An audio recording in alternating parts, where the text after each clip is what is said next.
She's fearless, she's bold, she's defeated Kamala Harris once, and now she's helping Donald Trump defeat her again. I am so honored to welcome Trump transition team member Tulsi Gabbard. Tulsi, thank you so much for taking the time. I really appreciate it. I know you're very busy on the campaign trail helping Donald Trump win against Kamala Harris. Thank you so much for being here. It's great to join you. Finally, I've been looking forward to this. I was so happy to see your endorsement of Donald Trump for a number of reasons. But for me, I thought you're the perfect person to help him win, not only against Kamala Harris, but win with women. We know that we're seeing this gender gap. Donald Trump doing very well with men, particularly young men. But with women, obviously, he's got some ground to make up. Now, you can help for more than one reason, but being a woman certainly helps. What do you think Donald Trump needs to do to help close that gap with female voters?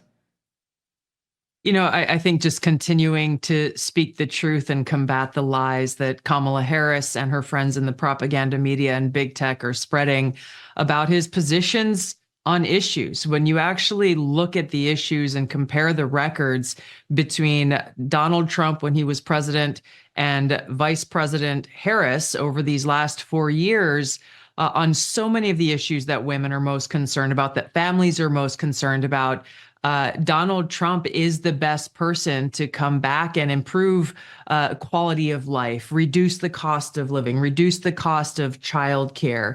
There are a whole host of issues that are close to home. We don't have time to go through them all, but they have to do with the issues that are most important to families and issues that are most important to a lot of women who are struggling right now in the country. So, I think continuing for President Trump to continue to deliver that message, for me and for others to continue to remind voters that this is not just about, what team are you on? Is it Democrats or Republicans?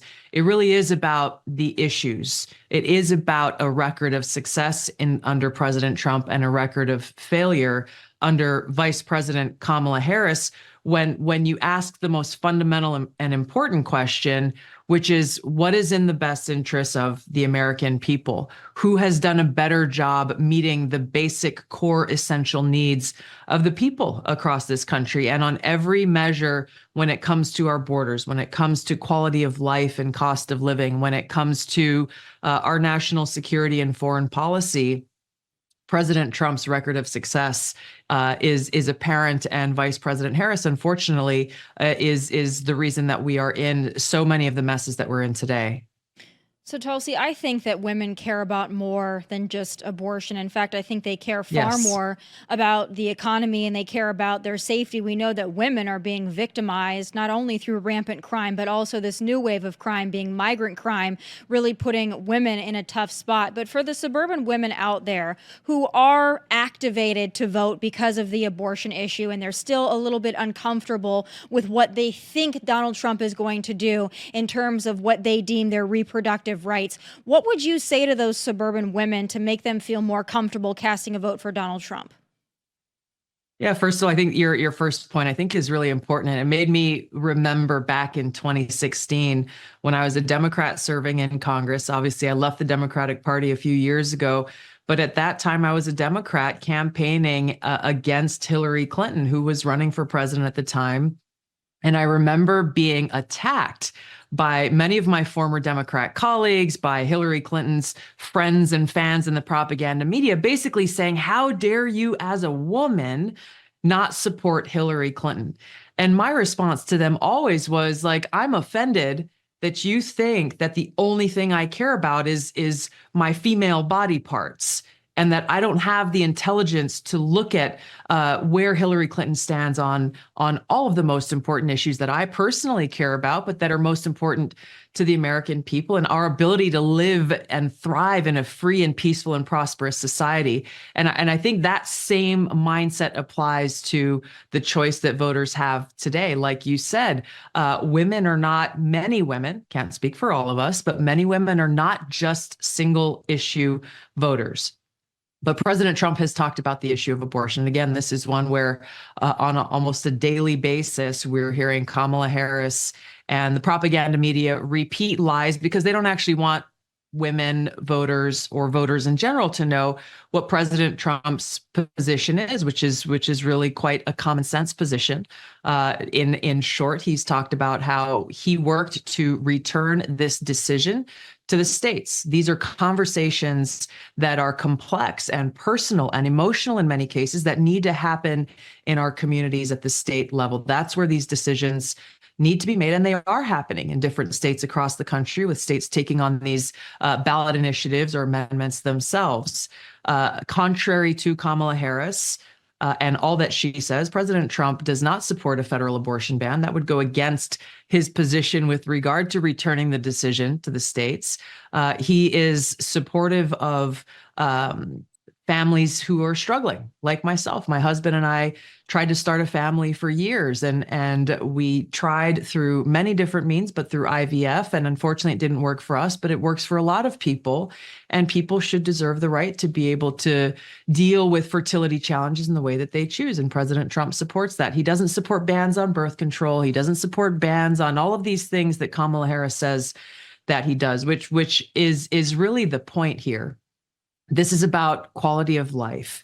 This is about our ability to make our decisions for ourselves, and it reflects, quite frankly, on Vice President Kamala Harris continuing to spout lies, both about President Trump's record, quite frankly, and her own record, because she doesn't want voters to know the truth, and she really, really thinks that we're so stupid as to fall for whatever she says and not actually look at reality, what experience we have in our lives, and the reality of contrasting her record as vice president in the White House the last 4 years. Frankly, she is the incumbent in this race, versus President Trump's record for the 4 years that he was in the White House as president. Tulsi, you infamously took down Kamala Harris. I mean, you effectively ended her political campaign in 2019 and 2020, and everybody's seen the viral clip. I want to play it for those who haven't seen it in all of its majesty. And then I want to ask you about how Donald Trump can best tackle Kamala, maybe a little bit better than he did last week. Let's take a listen to 2019. I want to bring the conversation back to the broken criminal justice system that is disproportionately negatively impacting Black and brown people all across this country today. Now, Senator Harris says she's proud of her record as a prosecutor and that she'll be a prosecutor president, but I'm deeply concerned about this record. There are too many examples to cite, but she put over 1,500 people in jail for marijuana violations and then laughed about it when she was asked if she ever smoked marijuana. She blocked evidence. She blocked evidence that would have freed an innocent man from death row until the courts forced her to do so. She kept people in prison beyond their sentences to use them as cheap labor for the state of California. And she fought to keep cash bail system in place that impacts poor people in the worst kind of way. Thank you, Congresswoman. Senator Harris. Tulsi, I think a lot of voters out there that are undecided, and that's a very small amount of people who haven't made up their mind, but a lot of folks don't really know where Kamala Harris stands. And it seems like she's got very radical positions. Now she's trying to moderate herself. People don't really know what she's going to do. If she were to be elected to the highest office in the land, what kind of agenda do you think Kamala would have for America? You know, I think the biggest takeaway from that debate that I exposed in Kamala Harris in 2019 was her hypocrisy, that she will say one thing, but her actions reflect a very different thing. And that is exactly what's happening in this election today. So I'm encouraging voters to not pay attention to what she's saying, because in almost every single example, her words are well crafted by pollsters who are telling her, here's what you need to say in order to win the election. Never mind the fact that what you believe is very different, and what her record reflects is these radical extreme policies that ultimately undermine our fundamental freedoms and make us less safe, less secure, and less prosperous as a country. For example, she says she stands for freedom of speech. And yet she has been at the forefront of censoring the speech of everyday Americans. She has been at the forefront of political retaliation and the weaponization of our government agencies. Obviously, President Trump has been their number one focal point in this, but I have experienced this myself. Just one day after warning the American people about how dangerous the consequences would be for our country if she is our commander in chief, the very next day I was added to the Department of Homeland Security's secret domestic terror watch list called Quiet Skies and surveilled in all of my travels. There are so many examples to cite of this. She says she stands for the Second Amendment, and yet her entire record shows that she supports mandatory gun buybacks and many, many other extreme measures that ultimately will lead to the undermining of our Second Amendment rights. She says that she stands for civil liberties, and yet she has been at the forefront of legislation, voting for legislation that undermines our civil liberties. She says that she cares for our veterans, my brothers and sisters in uniform, that she cares for our military and she will champion them.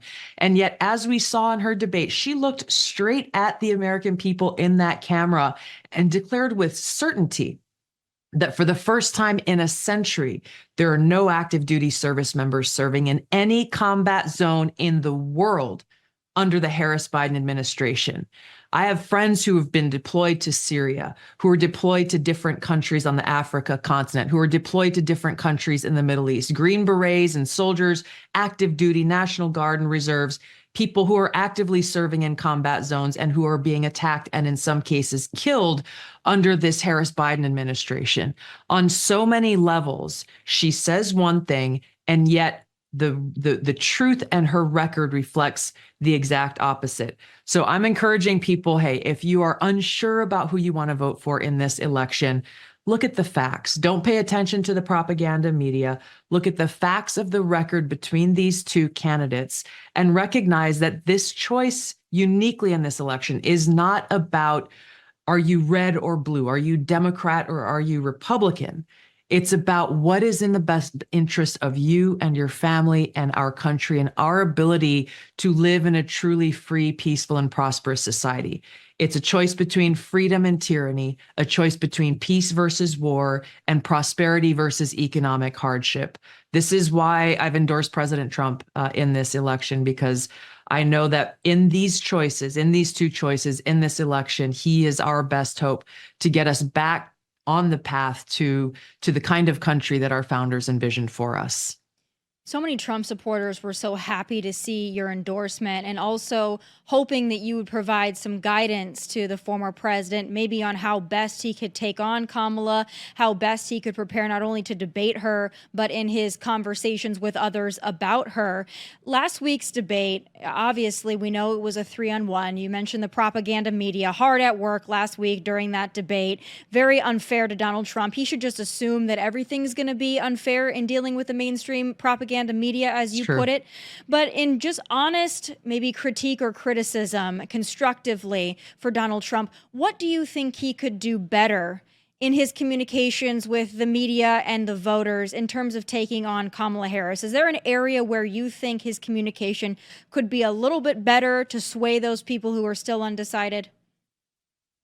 Yeah, first of all, I think one of the contrasts that was pointed out in that debate was the fact that Kamala Harris delivered some very well scripted and well rehearsed lines. She locked herself in a hotel room for that previous week so that she could put on that kind of performance. And that's exactly what it was. She had the Hollywood lights set in, she had the coaches, she had the scripts, she had everything that she felt she needed to deliver what she considers a win in that debate. President Trump is not a politician. And he doesn't do those kinds of things. He'll never be a politician. He won't be scripted by anyone, and he will react and frankly speak about what's on his heart and what's on his mind. Going forward, and frankly, what President Trump has been doing in a lot of these interviews, in a lot of his campaign speeches and rallies, is drawing that contrast between his record and Kamala Harris's record, because really, that's what speaks volumes about what kind of president either one of these candidates will be. Unlike many other elections, as you know well, you have different people running for president and they're making promises and they're giving great and fancy speeches. And, you always wonder, okay, well, are you for real or not? Are you really going to do this? Or are you just saying this because you think it's what I want to hear? President Trump, whether people agree or disagree with all of his policies, he is who he is. He stands on his record, and we have a very good idea about what kind of president he will be because he's been president before. Similarly, Kamala Harris has been one breath and heartbeat away from the presidency. She has said over and over, as has Joe Biden, she has essentially been a co-president to him over these last 4 years. And so she owns the record of this Harris-Biden administration and all of its failures, that on every measure, from an economic standpoint, a quality of life and cost of living standpoint, basic safety and security in our communities, our border. We are embroiled in multiple wars in different parts of the world. We are on the brink of World War III and nuclear Armageddon. That would mean the end of humanity. This is where Kamala Harris and Joe Biden have taken us. So, the contrast is real. Voters have probably the clearest choice we've ever had in an election before. And over these next, I think we're 48 days out from Election Day, but voters are already casting their votes in a lot of states in early voting. This is the message that I expect to continue to hear from President Trump, and it's one that I look forward to continuing to share as I continue to travel around the country. Earlier, you brought up Hillary Clinton, and obviously we had assassination attempt number 2 this past weekend. Yeah. It's really sad that we have to talk about these in multiples. I'm sure there are a lot of failures in that instance that are going to be uncovered as well. But the Trump campaign has since voiced that the propaganda media, as well as several prominent and elected Democrats, have been on a rampage in the way that they speak about Donald Trump, the way they talk about Donald Trump. And even after that, you've got Hillary Clinton promoting memoir number 4, who goes on and says maybe the most egregious thing of any of them. I want to play a clip and get your reaction to Hillary Clinton. And I don't understand why it's so difficult for the press to have a consistent narrative about how dangerous Trump is. The late, great journalist Harry Evans, one time said that, journalists should, really try to achieve objectivity. And by that, he said, I mean, they should cover the object. Well, the object in this case is Donald Trump. His demagoguery, his danger to our country and the world. What could possibly be her motivation for speaking like that about a former president who's now had 2 attempts on his life?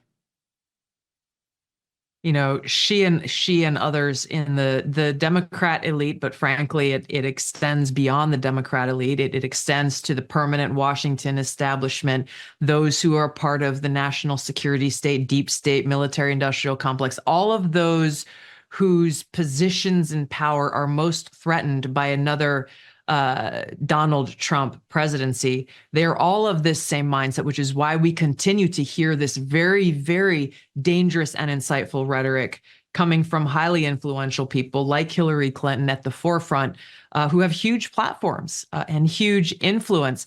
They will never admit it out loud, very likely, but what can we assume other than they hope for a consequence where Donald Trump is taken out? There's no other way to explain why they continue to incite this rhetoric that would motivate or plant the seed in the mind of some person in this country who may be a lone wolf or someone who's crazy and think that they have a moral duty or responsibility to go out and try to take out what Hillary Clinton says is the biggest danger to our country. And she's not alone. She's not alone in this. David Plouffe, who worked for her and worked for President Obama, I think the Trump campaign found a tweet that he put out saying that Donald Trump and his kind have to be gotten rid of so that they cannot rise to power again. There's too many examples of this kind of insightful rhetoric, too many examples after the assassination attempt where President Trump barely survived in Butler, Pennsylvania, where people said, oh gosh, too bad the shooter missed. And then even most recently, you had a very famous actress who saw Melania Trump's very heartfelt video about the impact that these assassination attempts have had on their family and simply expressed some empathy for a wife who is deeply concerned for the safety of her husband, who happens to be a former president of the United States. For expressing that empathy, she was publicly excoriated by her peers in Hollywood and in the media. How dare she? And good for her for standing up and just saying how sick of a society that we live in right now, that we have these people who are celebrating and desiring the death of a fellow American, of this woman's husband, this person named Donald Trump. It says everything that we need to know about Hillary Clinton and those like her, who even in the wake of an unprecedented second assassination attempt in less than 60 days, they are not showing any signs of stopping, no matter how much lip service they pay to, like, there's no place for political violence in America and we must come together. The very next breath they take, they use language like this that is being used by these two hitmen, essentially, in these two assassination attempts as their motivation to try to take out the person that Hillary Clinton says is the greatest danger to America. If Donald Trump were to be reelected, I think many Americans would hope to see you in a high position and would hope to have your influence on a second Trump administration. And there's no doubt, even if he is reelected, he's going to face an uphill battle. We can expect investigations. We can probably expect more impeachment attempts. It's never ending with this man. And I don't think even winning the presidency is going to solve any of those things. If you were in a Trump administration, what role would you like to serve? And what in that role could you do to help further Donald Trump's agenda, even though you're going to have the obstructionists that are going to resist at every turn? You know, obviously, the first and most important thing is winning this election, because otherwise we'll continue down this destructive path that we are on. I have no doubt in my mind that if Kamala Harris is elected as president and commander in chief, we will be in World War III before very long, which only increases the likelihood and potential of nuclear war. So this is the first most important task. Should President Trump be elected to a second term in office, if asked, I'd be honored to serve in a way where I can help execute his vision in bringing about peace for our country. We cannot be truly free as a society unless we are at peace. We've seen how in war after war after war, being in a state of war is used as an opportunity for the national security state and others as a power grab to take away more of our liberties, as we saw through the Patriot Act, the secret FISA courts, as we saw in World War II with the Japanese internment camps. President Trump is intent on working towards bringing about peace again, towards ending these many wars that the Harris-Biden administration has us embroiled in, and exercising the kind of strength that we saw in Ronald Reagan of pursuing all paths of diplomacy, meeting with friends and adversaries alike, recognizing the cost of war and that it should only be seen as a last resort. If given the opportunity to serve, I would look forward to being able to help him in this way, because as you said, winning and getting elected is just the first step. The real work starts after that. In battling against the military-industrial complex, the national security state, these entrenched powers that really do make up what is a deep state. It is true on the national security front. It is true when we look at big pharma, the healthcare industrial complex, the education industrial complex. In almost every part of our government, there are those who are more interested in protecting their own power and profits than they are actually about serving the interests of the American people. So President Trump, in order to do what he is telling the American people he wants to do, he's really going to need to surround himself with a team of people who have spines of steel, the backbone, the experience, and the courage and commitment to put our Constitution and the well-being and interests of the American people and our country first, and be ready for the fight that's to come. In closing, for those out there who have been a fan of yours when you ran, they would love to support anything that you support because they're just so invested in your personal journey and your advocacy, but they still just can't bring themselves to support Donald Trump. They're still not there yet. They love the policies, but they're not sure what they want to do. They are buying whatever Kamala is selling. They think that perhaps she could be this moderate. She's this new generation of leadership, and they're buying into what the media is selling. But on the other hand, they really like you and they believe in you. What do you tell those people to get there in terms of voting for Donald Trump?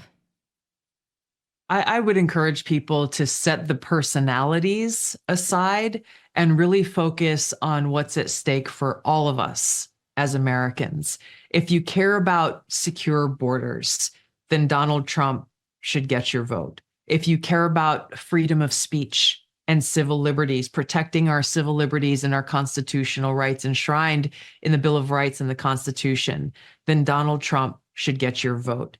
If you care about the ability to raise your children in a country and a society where we don't have to live in fear that a nuclear strike could occur at any time, which would mean the end of humanity as a whole, then Donald Trump should get your vote. If you care about raising your young women and girls without the threat of them losing opportunities, vote for Donald Trump, because he will stand and uphold Title IX and stop the insanity of biological males and boys taking away those opportunities from young women and girls. He will stop this trans ideology from being forced on our young children in schools. When you look at these things that are impacting us as individuals, that are impacting our families, I just encourage you, go down the list of things that you care most about. And on these issues and more, the vote for Donald Trump is what will help get us there. If you vote for Kamala Harris, you are going to get more of the same. That is a fact. If you are unsatisfied, if you are angry, if you are concerned, if you are hurting and struggling over these last 4 years, Kamala Harris is responsible for that. It is time for change. It is time for a new way forward. Kamala Harris is the reason for all of these things being broken. She is not the person to fix it. President Trump has fixed it before, and he'll fix it again.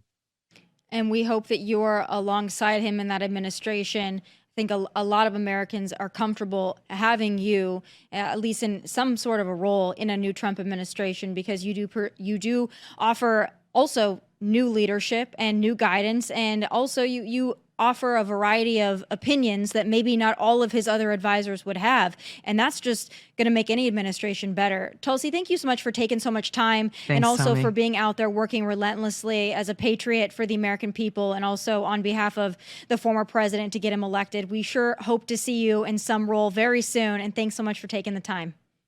It's great to talk with you. Thank you for having me. Thanks, Tulsi.